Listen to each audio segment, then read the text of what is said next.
Hi, my name is Sabina. Welcome to the channel.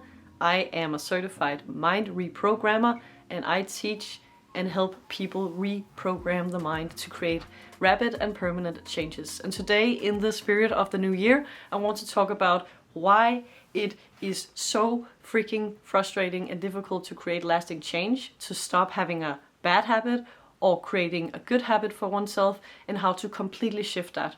Because it's only a matter of a little tweak that I did not learn until a few years ago when I did this certification.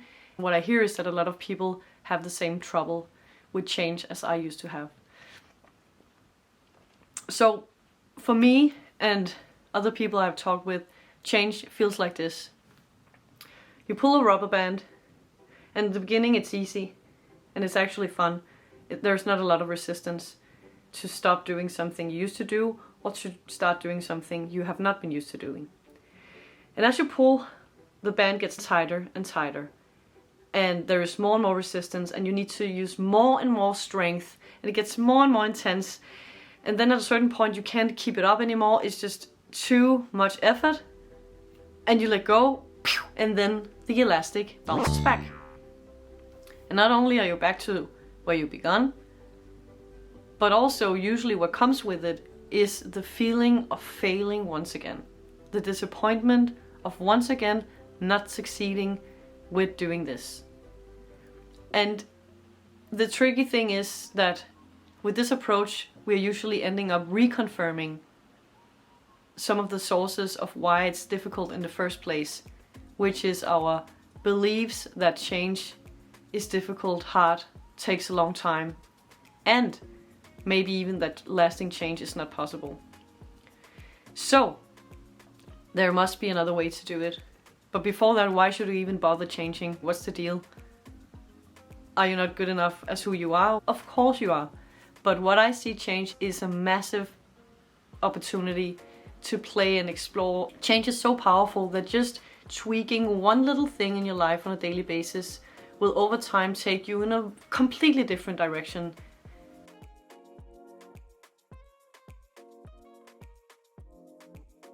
Imagine a plane taking off and traveling from New York to Los Angeles. Just before takeoff, you adjust the plane just slightly by 3 degrees or around 80 inches. If you were to keep flying in a straight line, you would end up closer to Tijuana in Mexico than in your intended destination of Los Angeles. And the same goes for our habits. Tiny changes in our habits can change the trajectory of our lives in ways that we can't even notice until many years into the future looking back, in both good ways and bad. 1% better every day for a year will compound to 37 times better, but 1% worse every day over a year will bring you close to zero.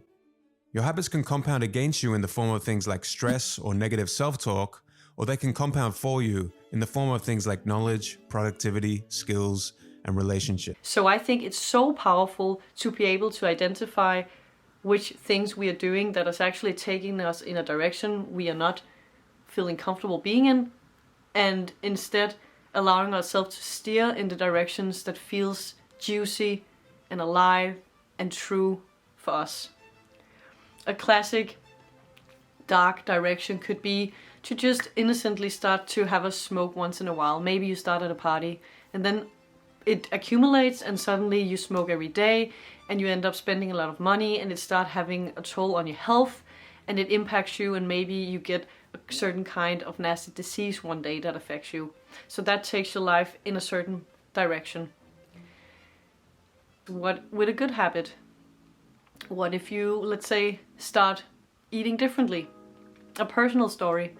I used to have so many physical symptoms: allergy, asthma, I have had eczema all over my body, and at some point I started to randomly faint.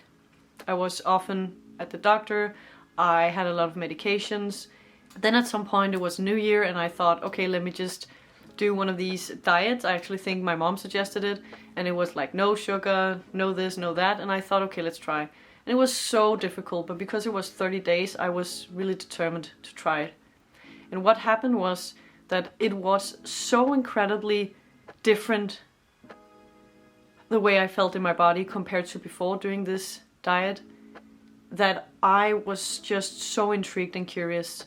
And it actually rippled into me looking into more healthy foods, expanding the way I looked at food. It actually shifted my whole reality around food, which ended up resulting in that all of my symptoms, asthma, allergies, and so on, disappeared, and also I didn't use any of the meds anymore. So I was so happy, and still today my life is so much better without those symptoms. So that is a direction I had no idea I would go in, but it was absolutely beautiful and amazing.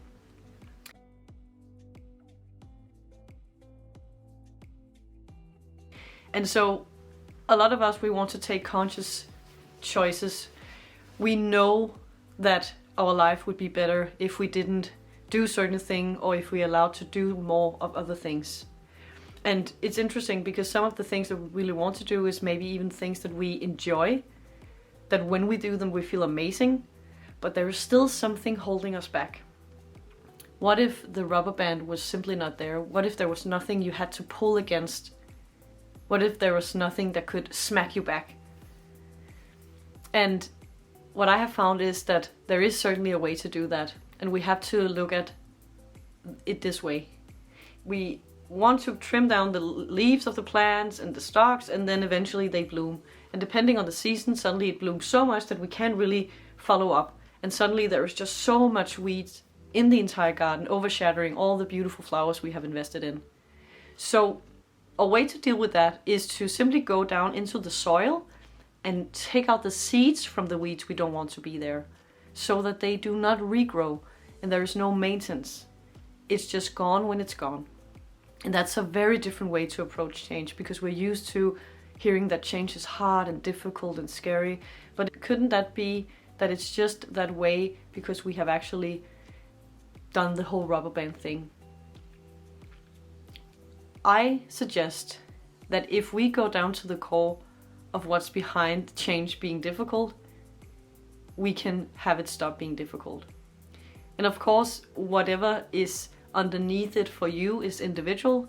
Since we know that one tiny change can ripple into something fantastic and painful, we can see that deciding and mastering change is huge. And if we go into the seeds of why change is difficult, it's usually our past experiences. So think about this. What were you told as a kid? Did you ever hear your parents say that change is difficult or change is scary? Or did you see them react to change in a certain way? Or maybe you started having experiences where there was something you wanted to do, or you were told to stop doing something and you tried, but you found yourself repeatedly fail. And then maybe you identified with being someone who couldn't change. That maybe you were too broken to change. Maybe you're too messed up. Or maybe lasting change was just not possible for you. Do you feel that change is just in general very difficult or impossible? Then you probably have a more broad belief, like change is impossible.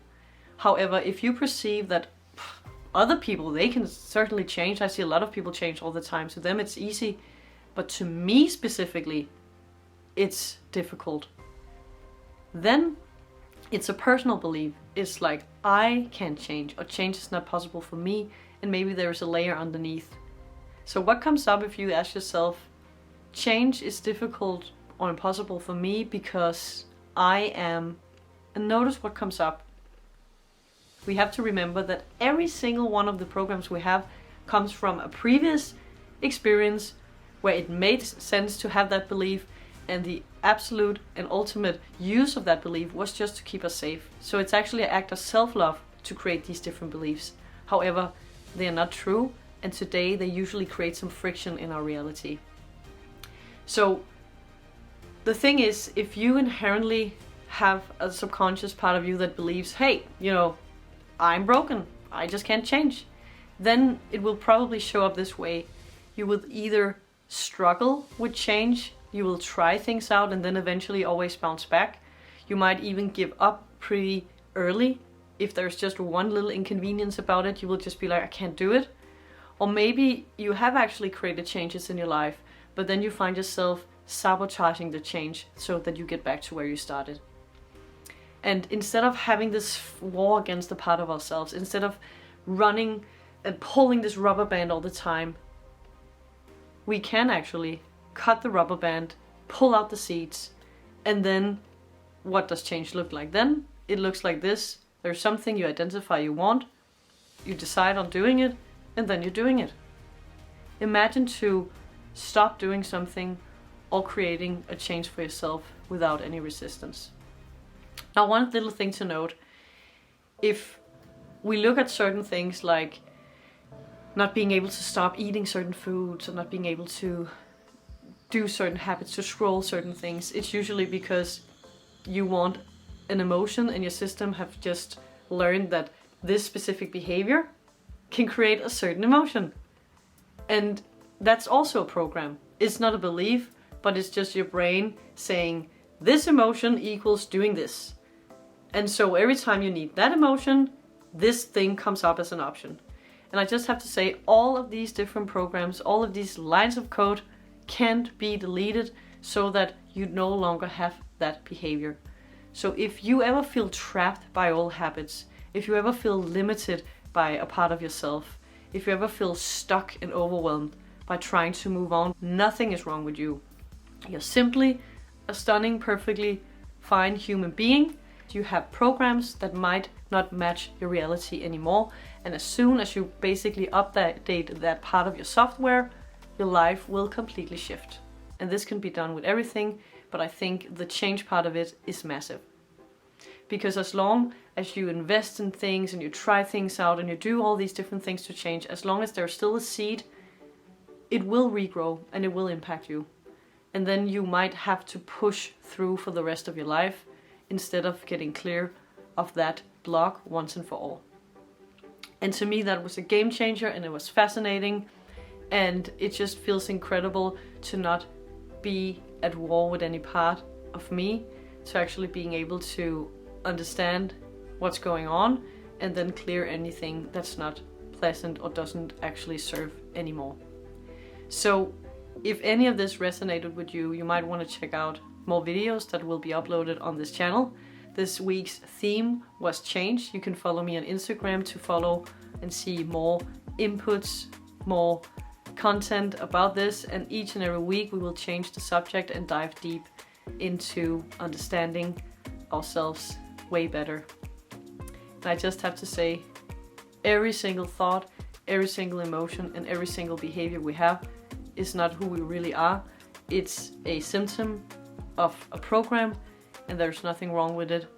But also, because it's not inherently who you are, it's also dissolvable if you ever get to a point in your life where it no longer serves you. So let me know in the comment section what you thought about this. You're welcome to subscribe at any point, and thank you so much for watching. I love you.